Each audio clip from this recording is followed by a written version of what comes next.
الرحمن الرحيم الحمد لله رب العالمين الرحمن الرحيم مالك يوم الدين إياك نعبد وإياك نستعين اهدنا الصراط المستقيم صراط الذين أنعمت عليهم غير المغضوب عليهم ولا الضالين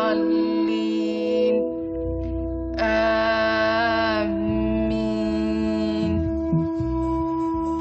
O Allah, as I lie here wounded, my spirit broken, I hear in my head the judge's voice as he pronounces me guilty.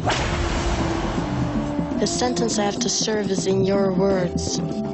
The woman and the man guilty of adultery or fornication, flog each of them with 100 stripes. Let no compassion move you in their case, in a matter prescribed by Allah. If ye believe in Allah and the last day, and let a party of the believers witness their punishment.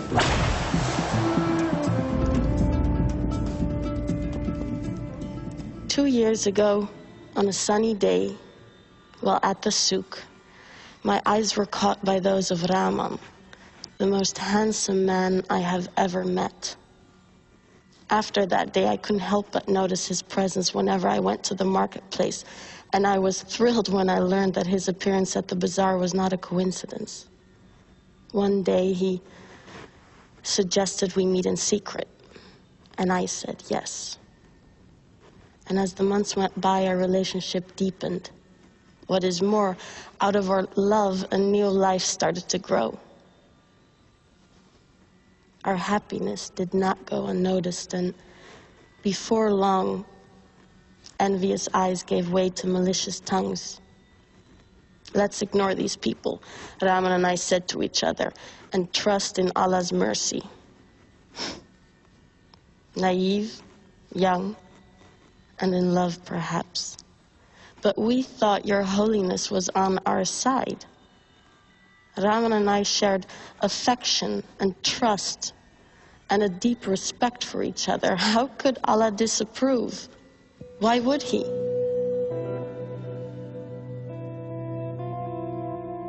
When I was 16, my father broke the news to me in the kitchen. You are going to marry Aziz, he said. He's from a virtuous family and will take good care of you. My wedding day was more of a celebration of my family than of mine. Once in my marital home, my husband approached me. Ever since, I recoil from his touch.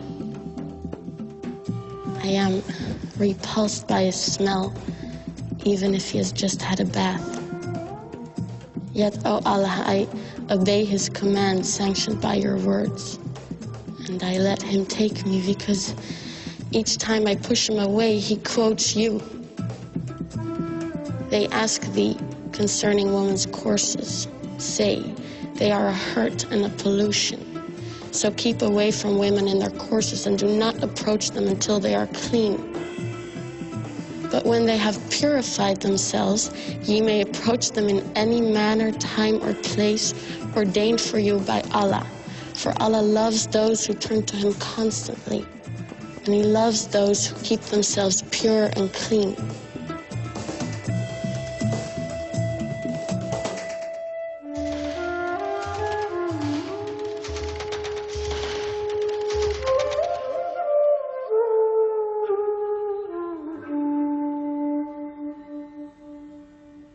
O Allah, Most High, You say that men are the protectors and maintainers of women because you have given the one more strength than the other.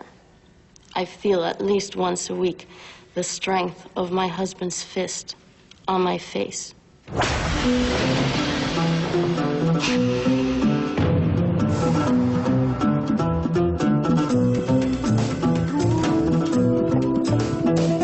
Oh Allah, Most High, life with my husband is hard to bear, but I submit my will to you. My husband supports me from his means, and therefore I am devotedly obedient and guard in my husband's absence what you would have me guard. But my husband, maintainer and protector, fears disloyalty and ill conduct on my part. He accuses me of being ungrateful to him. He always finds a reason to doubt my loyalty to him. And after a series of threats and warnings, he starts to beat me.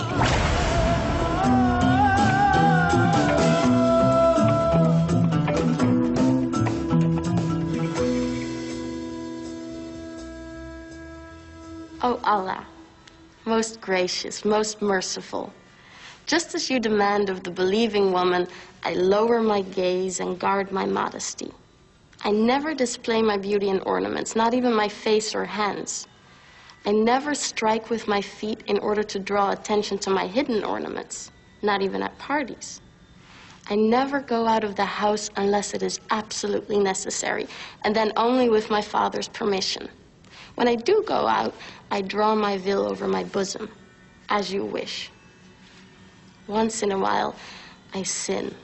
I fantasize about feeling the wind through my hair or the sun on my skin, perhaps on the beach. And I daydream about an extended journey through the world, imagining all the places and peoples out there. Of course, I shall never see these places or meet many people because it is so important for me to guard my modesty in order to please you, O Allah. So, I cheerfully do as you say and cover my body from head to toe, except while I'm in the house with family members only. Generally, I'm really happy with my life. However, things have changed since my father's brother, Hakim, is staying with us. He waits till I'm at home alone and comes to my room and he orders me to do things to him, to touch him in places most intimate. So since he's with us, I took to the habit of wearing the veil inside in order to deter him. That doesn't stop him, though. Twice now, he unveiled me, ripped my inner garments, and raped me. And when I told my mother, she said she would take it up with my father, but my father ordered her and me not to question his brother's honor.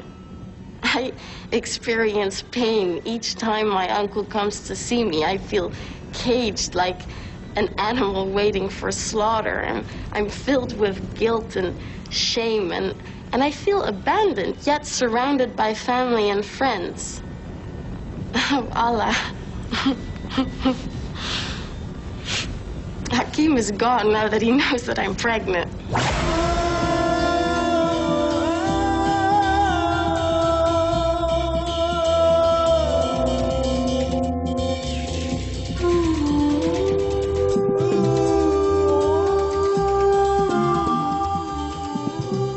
The verdict that has killed my faith and love is in your holy book.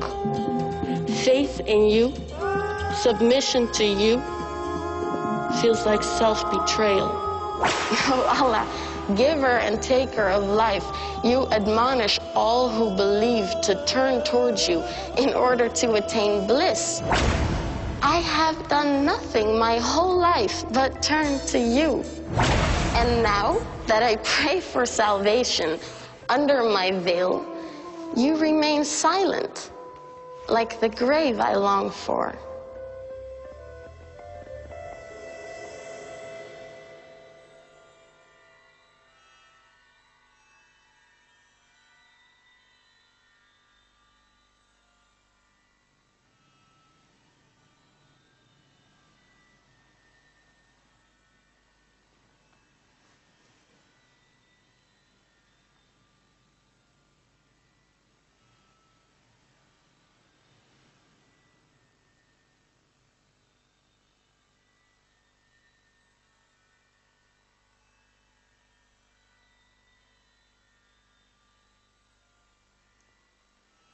Assalamualaikum warahmatullah. Assalamualaikum warahmatullah.